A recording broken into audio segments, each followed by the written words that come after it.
brother, oh sister, I am happy always in the world. Oh brother, oh sister, because Jesus loves me all the time. Oh brother, oh sister. Hello ಮಕ್ಕಳೇ, praise the lord. ಮಕ್ಕಳೇ, ನಿಮ್ಮೆಲ್ಲರಿಗೂ Bible union ಮಾಡುವಂಥ ಈ digital Sunday ಸ್ಕೂಲ್ಗೆ ನಿಮ್ಮೆಲ್ಲರನ್ನು ಸ್ವಾಗತ ಮಾಡ್ತೇನೆ. ದೇವರ ಆಶೀರ್ವಾದ ಯಾವಾಗಲೂ ನಿಮಗಿರ್ತದೆ. ದೇವರು ನಿಮ್ಮನ್ನು ಹೆಚ್ಚಾಗಿ ಆಶೀರ್ವದಿಸ್ತಾ ಇದ್ದಾನೆ. ಮಕ್ಕಳೇ, ಈ ಸಂಡೇ ಸ್ಕೂಲ್ ಕಾರ್ಯಕ್ರಮದ ಮೂಲಕ ನೀವು ಕೇಳಿದಂಥ ನಿಜವಾದಂಥ ಸಂಗತಿಗಳನ್ನು ನೀವು ಜ್ಞಾಪಕದಲ್ಲಿ ಇಟ್ಕೊಂಡಿರಿ. ಯಾಕಂತ ಹೇಳಿದ್ರೆ ನೀವು ಸಹ ನಿಮ್ಮ ಕಷ್ಟ ನಷ್ಟಗಳಲ್ಲಿ, ಸಂತೋಷ, ಎಲ್ಲದರಲ್ಲಿ ನೀವೇನು ಮಾಡ್ಬೋದು, ಸಾಕ್ಷಿ ಹೇಳ್ಬೋದು. ಹಾಗಾಗುವಂತೆ ದೇವರು ನಿಮ್ಮನ್ನು ಆಶೀರ್ವದಿಸ್ತಾನೆ. ಹೀಗೆ ಈ ದಿನದಲ್ಲೂ ಸಹ ನಾನು ಇಬ್ಬರು ಸ್ನೇಹಿತರ ಒಂದು ಕಥೆಯನ್ನು ಹೇಳೋದಕ್ಕೆ ಹೋಗ್ತೇನೆ.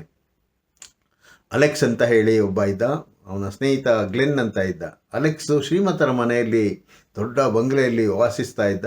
ಅದೇ ರೀತಿಯಲ್ಲಿ ಗ್ಲೆನ್ ಸಹ ಒಂದು ಅಪಾರ್ಟ್ಮೆಂಟ್ನಲ್ಲಿ ಅವನು ವಾಸ ಮಾಡ್ತಾ ಇದ್ದ. ಇಬ್ಬರು ಶಾಲೆಯಲ್ಲಿ ತುಂಬ ಸ್ನೇಹಿತರು, ಆದರೆ ಹೊರಗಡೆಯಲ್ಲಿ ಅವರು ಏನಾಗಿರಲಿಲ್ಲ, ಹೆಚ್ಚಿನ ತೋರ್ಪಡಿಕೆಯನ್ನು ತೋರ್ಪಡಿಸ್ತಾ ಇರಲಿಲ್ಲ. ಯಾಕಂತ ಹೇಳಿದ್ರೆ ಅಲೆಕ್ಸ್ ಬಹಳ ಶ್ರೀಮಂತರ ಮನೆಯಲ್ಲಿ ಬೆಳೆದಂಥ ಹುಡುಗ, ಗ್ಲೆನ್ ಮಾಧ್ಯಮ ವರ್ಗದಲ್ಲಿ ಬೆಳೆದಂಥ ಹುಡುಗ. ಹೀಗೆ ಆ ಪಟ್ಟಣದಲ್ಲಿ ವಾಸಿಸುವಂಥ ಸಮಯದಲ್ಲಿ ಆ ಪಟ್ಟಣಕ್ಕೆ ಒಮ್ಮೆ ದೊಡ್ಡ ಒಂದು ನೆರೆ ಬರ್ತದೆ ಅಂತ ಹೇಳ್ತಾರಲ್ಲ. ಅಂತ ಹೇಳಿದ್ರೆ ನೀರು ನದಿಯಲ್ಲಿ ಹರಿಯುತ್ತಿರುವಂಥ ಪಟ್ಟಣದ ಸುತ್ತಲೂ ಹರಿಯುತ್ತಿದ್ದಂಥ ನದಿಯಲ್ಲಿ ಬಹಳವಾಗಿ ನೆರೆ ಬಂದ್ಬಿಡ್ತು. ಅಂತ ಹೇಳಿದ್ರೆ ನೀರು ಪಟ್ಟಣದಲ್ಲೆಲ್ಲ ತುಂಬಿ ಮುಳುಗುವಂತ ಆಗೋಗ್ಬಿಡ್ತು. ಆ ಸಮಯದಲ್ಲಿ ಏನಾಯ್ತು ಅಂತ ಹೇಳಿದ್ರೆ ಎಲ್ಲರಿಗೂ ಎಚ್ಚರಿಕೆ ಕೊಡಲಾಯಿತು. ಎಲ್ಲರೂ ಮನೆ ಬಿಟ್ಟು ಹೊರಗೆ ಬಂದು ಬೇರೆ ಬೇರೆ ಎತ್ತರವಾದ ಸ್ಥಳಕ್ಕೆ ಹೋಗಬೇಕಂತ ಹೇಳಲಾಯಿತು. ಹಾಗೆ ಅವರೆಲ್ಲರೂ ಬೇರೆ ಬೇರೆ ಕಡೆಯಲ್ಲಿ ವಾಸ ಮಾಡಬೇಕಾಯಿತು. ಹಾಗೆ ಅಲೆಕ್ಸ್ ಸಹ ಅವರ ಮನೆ ಮುಳುಗಿದ್ರಿಂದ ಏನಾಯ್ತು ಅಂತ ಹೇಳಿದ್ರೆ ಅವರು ಸಹ ಎತ್ತರವಾದ ಸ್ಥಳದಲ್ಲಿ ಬರಬೇಕಾಯಿತು, ಬೇರೆ ಕಡೆ ಹೋಗಬೇಕಾಯಿತು. ಅದೇ ರೀತಿಯಲ್ಲಿ ಗ್ಲೆನ್ ಸಹ ಅವರು ಬೇರೆ ಕಡೆ ವಾಸ ಮಾಡಬೇಕಾದ್ರೂ ಸಹ ಆ ಗ್ಲೆನ್ ಭಾಳ ಸಂತೋಷದಿಂದ, ಯವನಸ್ಥನಾದಂಥ ಗ್ಲೆನ್ ಏನು ಮಾಡ್ತಾನೆ ಅಂತ ಹೇಳಿದ್ರೆ ಅಲ್ಲಿರುವಂಥ ನೆರೆ ಸಂತ್ರಸ್ತರಿಗೆ ಅವರಿಗೂ ಸಹಾಯ ಮಾಡುವಂಥ ಒಂದು ಕೆಲಸದಲ್ಲಿ ತನ್ನನ್ನು ತೊಡಗಿಸಿಕೊಳ್ತಾನೆ. ಆಹಾರ ತಂದು ಕೊಡುವಂಥದ್ದು, ನೀರು ತಂದು ಕೊಡುವಂಥದ್ದು, ಬೇರೆ ಬೇರೆ ಕೆಲಸ ಕಾರ್ಯಗಳಲ್ಲಿ ಆತನು ತನ್ನನ್ನು ತೊಡಗಿಸಿಕೊಂಡು ಬಹಳ ಸಂತೋಷ ಪಡ್ತಾನೆ. ಅದೇ ಅಲೆಕ್ಸ್ ಹಾಗೆ ಮಾಡೋದಕ್ಕಾಗಲ್ಲ. ಶ್ರೀಮಂತರ ಮನೆಯೊಳಗ ಎಲ್ಲೂ ಹೋಗಿ ಕೆಲಸ ಮಾಡೋದಕ್ಕಾಗೋದಿಲ್ಲ, ಏನಿಲ್ಲ. ಹಾಗೆ ಅಲೆಕ್ಸ್ ಮತ್ತು ಗ್ಲೆನ್ ಭೇಟಿ ಆಗುವಾಗ ಅಲೆಕ್ಸ್ ಹೇಳ್ತಾನೆ, ನೀನು ಎಷ್ಟು ಸಂತೋಷವಾಗಿದ್ದಿ, ನೀನು ಬಡತನದಲ್ಲಿದ್ದರೂ ಸಹ ನೀನು ಎಷ್ಟು ಸಂತೋಷದಲ್ಲಿದ್ದಿ, ಆದರೆ ನನಗೆ ನನ್ನ ಮನೆಯಿಂದ ಹೊರಗೆ ಬಿಡೋದಿಲ್ಲ, ನಾನು ಏನು ಮಾಡೋದಕ್ಕೆ ಸಾಧ್ಯ ಇಲ್ಲ ಅಂತ ಹೇಳ್ತಾ ಇದ್ದ. ಆದರೂ ಗ್ಲೆನ್ ಹೇಳ್ತಾನೆ, ದೇವರು ನಿನ್ನನ್ನು ಸಹ ಉಪಯೋಗಿಸ್ತಾನೆ ಒಂದಲ್ಲ ಒಂದು ದಿನ, ನಿನಗೆ ಎಷ್ಟೊಂದು ದುಃಖ ಪಡಬೇಡ ಅಂತ ಹೇಳಿ ಅವನು ಹೇಳ್ತಾ ಇರ್ತಾನೆ. ಹೀಗೆ ಗ್ಲೆನ್ ಮತ್ತು ಅಲೆಕ್ಸ್ ಅವರಿಬ್ಬರು ಸ್ನೇಹಿತರಾಗಿ ಅವರು ಮುಂದುವರಿತಾರೆ. ಆಮೇಲೆ ಅವರು ವಿದ್ಯಾಭ್ಯಾಸದಲ್ಲಿ ಮೇಲಕ್ಕೆ ಬರ್ತಾರೆ. ಮಕ್ಕಳೇ, ಇದರಲ್ಲಿ ನಾವು ಕಂಡುಕೊಳ್ಳುವಂಥದ್ದು ಏನಂತ ಹೇಳಿದ್ರೆ, ಶ್ರೀಮಂತರಿಗೂ ಒಂದೊಂದು ವೇಳೆ ಅವರಿಗೆ ಸುಖ ದುಃಖಗಳಲ್ಲಿ ಭಾಗಿಗಳಾಗುವಂಥ ಇದು ಸಮಯ ಇರೋದಿಲ್ಲ. ಆದರೆ ಬಡತನದಲ್ಲಿರುವಂಥ ನಮಗಾದರೂ ಎಲ್ಲರೊಂದಿಗೆ ಸಂತೋಷ ಸಮಾಧಾನದಿಂದ ಇರುವಂಥ ಸಮಯ ಹೆಚ್ಚಿರ್ತದೆ. ಯಾಕಂತ ಹೇಳಿದ್ರೆ ನಾವು ದೇವರಿಗೆ ಹತ್ತಿರವಾಗಿರ್ತೀವಿ. ಹಾಗೆ ದೇವರಿಗೆ ಹತ್ತಿರವಾಗಿರುವಂಥ ನಮ್ಮನ್ನು ದೇವರು ಪ್ರೀತಿ ಮಾಡ್ತಾನೆ. ಅದೇ ರೀತಿಯಲ್ಲಿ ಶ್ರೀಮಂತರನ್ನು ಪ್ರೀತಿ ಮಾಡ್ತಾನೆ. ಅಲ್ಲ ಅಂತಲ್ಲ, ದೇವರ ದೃಷ್ಟಿಯಲ್ಲಿ ಶ್ರೀಮಂತರು ಸಹ ಸಮನಾಗಿರುವಂಥವರು, ಬಡವರು ಸಹ ದೇವರಿಗೆ ಸಮನಾಗಿರುವಂಥವ್ರು. ಯಾಕಂತ ಹೇಳಿದ್ರೆ ದೇವರು ಇಬ್ಬರನ್ನು ಸೃಷ್ಟಿ ಮಾಡಿದ್ದಾನೆ. ಅದರಿಂದ ತಾರತಮ್ಯ ಇರಬಾರ್ದು. ಹೀಗೆ ಮಕ್ಕಳೇ, ಯೇಸು ಸ್ವಾಮಿ ತನ್ನ ಜೀವಿತ ಕಾಲದಲ್ಲಿ ತಾನು ಶಿಷ್ಯರನ್ನು ಮಾಡಿಕೊಳ್ಬೇಕಾದ್ರೆ ಅತಿ ಕಷ್ಟದಲ್ಲಿ ಶ್ರಮ ಪಡುವಂಥ ಬೆಸ್ತರನ್ನು ಕರೆದ. ಅಂತ ಹೇಳಿದರೆ ಮೀನು ಹಿಡಿಯುವಂಥ ಕರೆದ. ಅದೇ ರೀತಿಯಲ್ಲಿ ಶ್ರೀಮಂತರಾದಂಥ ಮತ್ತಾಯ ಎಂಬುವನನ್ನು ಕರೆದ ಎಂಬುದಾಗಿ ನಾವು ನೋಡ್ತೇವೆ. ಮತ್ತಾಯನನ್ನು ಕರೆದು ತನ್ನ ಶಿಷ್ಯನಾಗುವುದಕ್ಕೆ ಕರೆದು ಆತನನ್ನು ಒಂದು ಉತ್ತಮವಾದಂಥ ತನ್ನ ಚರಿತ್ರೆಯನ್ನು ಬರೆಯುವುದಕ್ಕೆ ಉಪಯೋಗಿಸಿಕೊಳ್ತಾನೆ. ಅದೇ ರೀತಿಯಲ್ಲಿ ಮಕ್ಕಳೇ, ನೀವು ಶ್ರೀಮಂತರ ಮಕ್ಕಳಾಗಿರ್ಬೋದು, ನಿಮ್ಮನ್ನು ಸಹ ಕರೀತಾನೆ. ಅದೇ ರೀತಿಯಲ್ಲಿ ಬಡವರಾದಂಥ ಮಾಧ್ಯಮ ವರ್ಗದಲ್ಲಿರುವಂಥ ನಮ್ಮನ್ನು ಸಹ ಯೇಸು ಸ್ವಾಮಿ ಕರೀತಾನೆ. ಹಾಗೆ ದೇವರು ನಿಮ್ಮೆಲ್ಲರನ್ನು ಹೆಚ್ಚಾದ ರೀತಿಯಲ್ಲಿ ಆಶೀರ್ವದಿಸಲಿ ಅಂತ ಕೇಳ್ಕೊಳ್ತೇನೆ. ಮಕ್ಕಳೇ, ನಿಮ್ಮನ್ನು ದೇವರು ಉತ್ತಮವಾದಂಥ ಮಕ್ಕಳನ್ನಾಗಿ ಮಾಡ್ತಾನೆ. ಯಾಕಂತ ಹೇಳಿದ್ರೆ ನೀವು ಸಂಡೇ ಸ್ಕೂಲ್ನಲ್ಲಿ ದೇವರ ವಾಕ್ಯ ಕೇಳ್ತಾ ಇದ್ದೀರಾ, ಅದಕ್ಕೆ ದೇವರು ನಿಮ್ಮನ್ನು ಆಶೀರ್ವದಿಸ್ತಾನೆ. ಹಾಗಾಗುವಂತೆ ದೇವರು ನಿಮ್ಮನ್ನು ಕಾಯಲಿ. ಆಮೇನ್.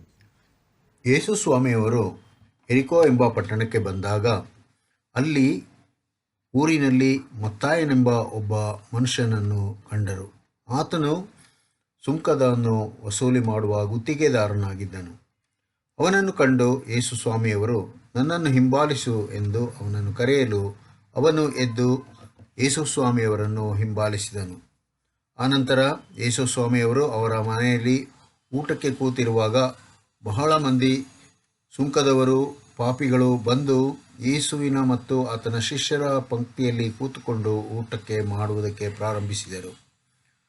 ಫರಿಸಾಯರು ಇದನ್ನು ನೋಡಿ ಆತನ ಶಿಷ್ಯರನ್ನು ಕರೆದು, ನಿಮ್ಮ ಗುರುವು ಸುಂಕದವರ ಮತ್ತು ಪಾಪಿಗಳ ಸಂಗಡ ಯಾಕೆ ಊಟ ಮಾಡುತ್ತಾನೆ? ಅದು ತಪ್ಪಲ್ಲವೇ ಎಂದು ಕೇಳಿದರು. ಆಗ ಯೇಸು ಸ್ವಾಮಿಯವರು ಅದನ್ನು ಕೇಳಿ, ಕ್ಷೇಮದಿಂದಿರುವವನಿಗೆ ವೈದ್ಯನು ಬೇಕಾಗಿಲ್ಲ, ಕ್ಷೇಮವಿಲ್ಲದವನಿಗೆ ಬೇಕು. ನೀವು ಹೋಗಿ, ನನಗೆ ಯಜ್ಞವು ಬೇಡ, ಕರುಣೆಯೇ ಬೇಕು ಎಂಬ ಮಾತಿನ ಅರ್ಥವನ್ನು ಕರೆದುಕೊಳ್ಳಿರಿ. ನಾನು ನೀತಿವಂತರನ್ನು ಕರೆಯುವುದಕ್ಕೆ ಬಂದವನಲ್ಲ, ಪಾಪಿಗಳನ್ನು ಕರೆಯುವುದಕ್ಕೆ ಬಂದವನು ಎಂದು ಹೇಳಿದರು. ಯೇಸು ಸ್ವಾಮಿಯವರು ಬಡತನ, ಸಿರಿತನ ನೋಡುವವರಲ್ಲ. ಮಕ್ಕಳೇ, ಯೇಸು ಸ್ವಾಮಿಯವರು ತಾರತಮ್ಯ ಮಾಡುವಂಥ ವ್ಯಕ್ತಿಯಲ್ಲ. ಯೇಸು ಸ್ವಾಮಿಯವರು ಎಲ್ಲರನ್ನೂ ಸಮವಾಗಿ ನೋಡುವಂಥ ವ್ಯಕ್ತಿಯಾಗಿದ್ದಾರೆ. ಬಡವರಾಗಲಿ, ಶ್ರೀಮಂತರಾಗಲಿ, ದುಃಖಿಗಳಾಗಲಿ, ಸಂತೋಷಿಸುವವರಾಗಲಿ ಎಲ್ಲರನ್ನೂ ಸಮವಾಗಿ ನೋಡಿಕೊಳ್ಳುತ್ತಾರೆ. ಆದ್ದರಿಂದ ನಾವು ಸಹ ಆತನನ್ನು ಹಿಂಬಾಲಿಸುವವರಾಗಿರೋಣ. ನೀವು ಹಿಂಬಾಲಿಸಿ ಆತನ ಮಹಿಮೆಯನ್ನು ಕಂಡುಕೊಳ್ಳೋಣ.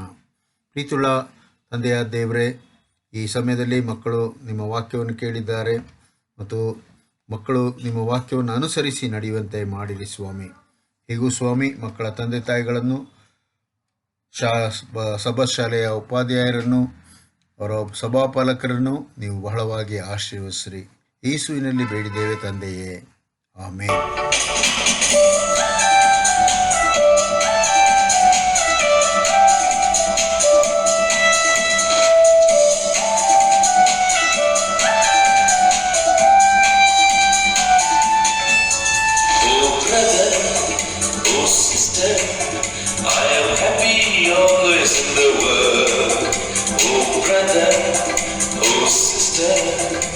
Because Jesus loves me all the time.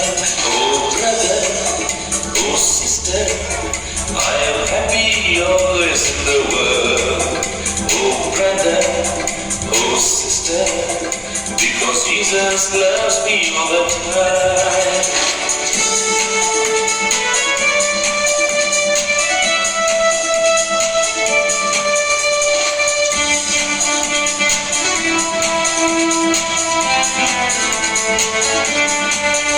ನಿನ್ನ ಕಾರು, ನಿನ್ನ ಮನೆಯು ಯಾವ ಕೆಲಸಕ್ಕೂ ಬಾರದು ಬ್ರದರ್. ನಿನ್ನ ಅಂದ, ನಿನ್ನ ಚಂದ ಯಾವ ಕೆಲಸಕ್ಕೂ ಬಾರದು ಸಿಸ್ಟರ್. ನಿನ್ನ ಕಾರು, ನಿನ್ನ ಮನೆಯು ಯಾವ ಕೆಲಸಕ್ಕೂ ಬಾರದು brother.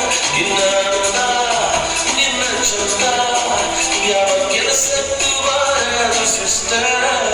Oh brother, oh sister, I am happy always in the world. Oh brother, oh sister, because Jesus loves me all the time.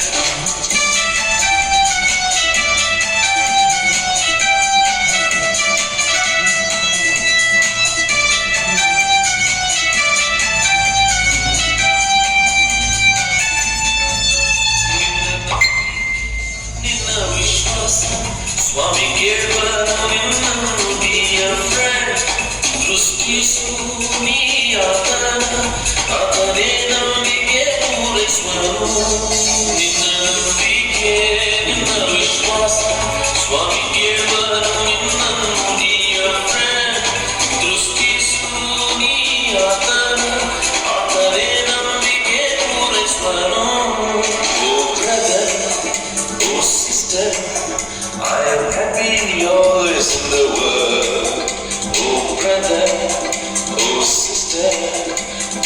Jesus loves me all the time. Oh brother, oh sister, I am happy always in the world.